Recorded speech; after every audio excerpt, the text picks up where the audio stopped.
ఇదే కాదు, మీరెక్కడికి పోవాలన్నా ఉచితంగా ప్రయాణ సౌకర్యం ఏర్పాటు చేసే బాధ్యత తెలుగుదేశం జనసేన తీసుకుంటాం. దీన్ని కూడా ఆలోచిస్తున్నాను.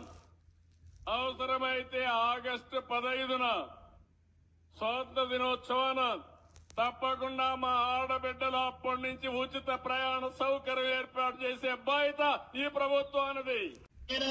మీరు బస్ ఎక్కి చెప్పండి, మా చంద్రన్న చెప్పాడు టికెట్ అక్కర్లా, టికెట్ ఏమో మీరు ఎక్కడికి కావాలంటే ఎక్కడికి వెళ్ళమన్నాడు. ఈయన మామూలుగా 4వ తారీఖు కౌంటింగ్ అయిపోతే మొత్తం రాత్రికే బస్సులు చేసుకున్నారు చాలా మంది. పొద్దున్నే బస్సు ఎక్కి వెళ్ళిపోదాం ఫ్రీగా అని చెప్పారు. 5వ తారీఖు పొద్దున్నే బస్ స్టాండ్కి వెళ్ళి బస్సు ఎక్కిన మామూలు బస్సు నుంచి కిందకు వచ్చారు.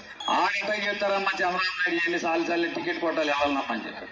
సంవత్సరం అయిన ఇప్పుడు మాట్లాడుతున్నాడు. ఏమంటాడు, చెడిపోతారు మీరు, ఎక్కడ పడితే అక్కడ ఇష్టం చెప్పి తిరుగుతారా, జిల్లా దాటి వెళ్ళకూడదని చెప్తున్నాడు. మీరు ఇల్లు వదిలేసేసి మీ ఇష్టం వచ్చినట్టు ఎక్కడికి పడితే అక్కడికి వెళ్ళిపో. అప్పుడేమో తిరుపతి వెళ్ళాలంటే వెళ్ళిపోండి, సరదాగా వైజాగ్ బీచ్ చూడాలంటే వెళ్ళిపోండి, సరదాగా హైదరాబాద్ చూడాలంటే వెళ్ళిపోండి.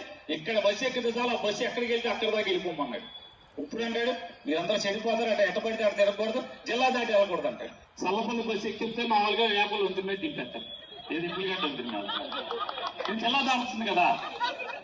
ఏం చేయాలి, మోటా గిట్ట మొత్తం కింద వేసి ఏం చేయాలి, సల్లపల్లి బస్సు ఎక్కి మామూలుగా వేపాలు వెళ్తామంటే మందరంలో ఎక్కి బెదవాడ వెళ్దామని చెప్తుంటే బెదవాడి దగ్గర పనవేల దగ్గర దింపేస్తారు. ఏంటంటే ఆ జిల్లా దాటిపరికి దగ్గర అయిపోయింది, జిల్లా అయిపోయిందని చెప్పి. అది కూడా అంటే ఎంత దగా, ఎంత పచ్చి మోసం.